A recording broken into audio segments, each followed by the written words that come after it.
Tonight on the docket, the disaster in Japan and its effects on you in just a bit. But first, the battle to kill Obamacare. We've seen the fight to undo this unconstitutional monstrosity of a law take many forms. A few states tried to nullify the law, claiming that they could ignore it, as the federal government does not have the constitutional authority to enforce it. It remains to be seen where that approach ends up. And more than half of all the states have filed a lawsuit against the law in federal court. And so far, 2 federal judges, one in Virginia and one in Florida, have invalidated the law, finding it unconstitutional. The Constitution does not authorize the federal government to force people to buy health care insurance. These were 2 huge victories in the fight to undo Obamacare. But the invalidation war has not yet been won. These cases and others will one day make it to the Supreme Court. And so it's anyone's guess as to when. And until then, what is a freedom-loving, small government lawmaker to do in the face of one of the most grossly unconstitutional laws written in modern times if a full repeal is not possible? Here with the answer are 2 such lawmakers with a plan to strip $105 billion in funding marked for the implementation of Obamacare. Joining us now are Minnesota Republican Congresswoman Michele Bachmann and Iowa Republican Congressman Steve King. Congresswoman Bachmann, Congressman King, I know you guys are busy. Thank you for joining us. Thank you for coming on together. Congressman King, to you first. We quoted you in the opening saying you are prepared to have a confrontation with the President and the White House on this. But are you prepared for a confrontation with the leadership of your own party in the House of Representatives on this? Well, Judge, I hope it doesn't come to that. I'm taking my position, laying out the strategy. I've done that for a year and a half. I laid out the strategy to move a discharge petition, to bring out a repeal. It was our language, actually, that was passed in the repeal, H.R. 2. I wanted it to be H.R. 1. It wasn't. That's fine, because we needed to cut off the funding. That's also part of the strategy. Now the question we have before us is, are we willing to fight? And I don't know that the answer is yes to that, but if it is yes, then there's no better ground to fight on than this CR, to shut off this funding and let the President and Harry Reid figure out what they're going to do with that. Congresswoman Bachmann, the CR is a continuing resolution. It basically lets the government operate for the duration of the CR. The one we're under now is for 2 weeks. They're talking about another one for 2 or 3 weeks. So let me make sure I understand this. The proposal that you've offered with your colleague, Congressman King, is to insert a simple 1 or 2 line paragraph into this continuing resolution that stops the implementation by stopping the spending of money on Obamacare. Question: will John Boehner, the Republican Speaker of the House, let you and Congressman King make that amendment and permit the House to debate it and vote on it?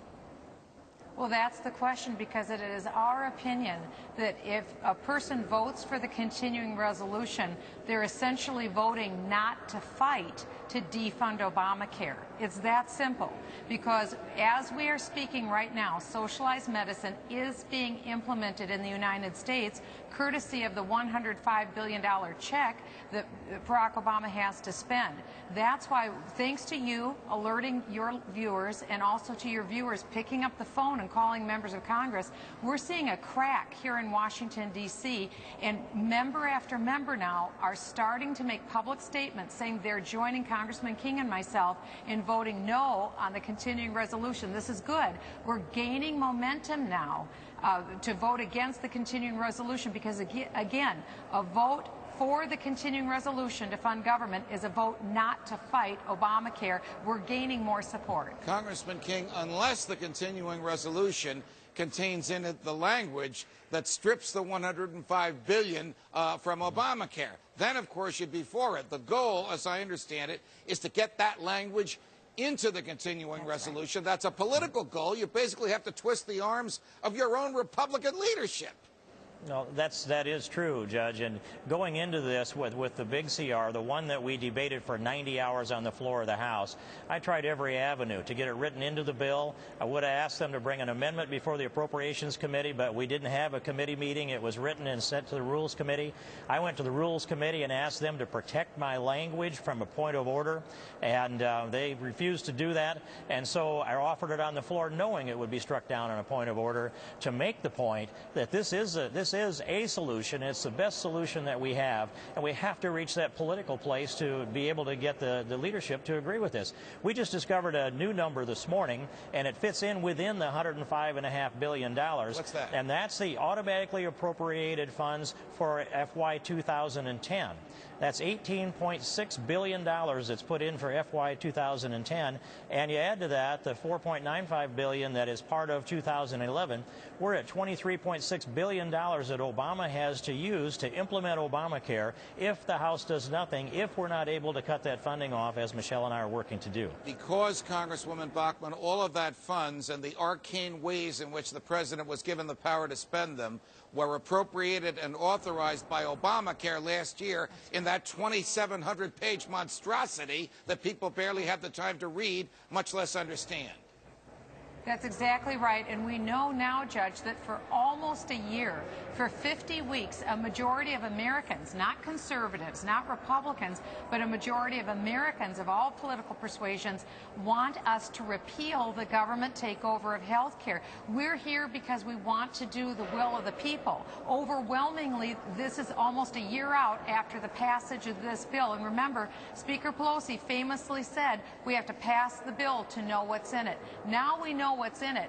All sorts of money, all sorts of government takeover, and President Obama's administration has written over 6,000 pages already of new rules and regulations. This is a very bad bill, and we need to take our leadership and all of our members and do everything we can to fight now to defund Obamacare. Congressman King, are we witnessing a potential civil war within the Republican Party? Obviously, lowercase c in civil and lowercase w in war. For example, Congressman Michael Grimm from New York City, the only Republican from New York City, I believe said this morning that we can't shut the government down, and Congressman King and Congresswoman Bachmann know that this language is not going to get into their resolution, and we've got to pass the continuing resolution to keep the government going. I'm paraphrasing what he's saying, but I'm basically asking, are Republicans lining up on both sides of this issue and firing verbal salvos at each other?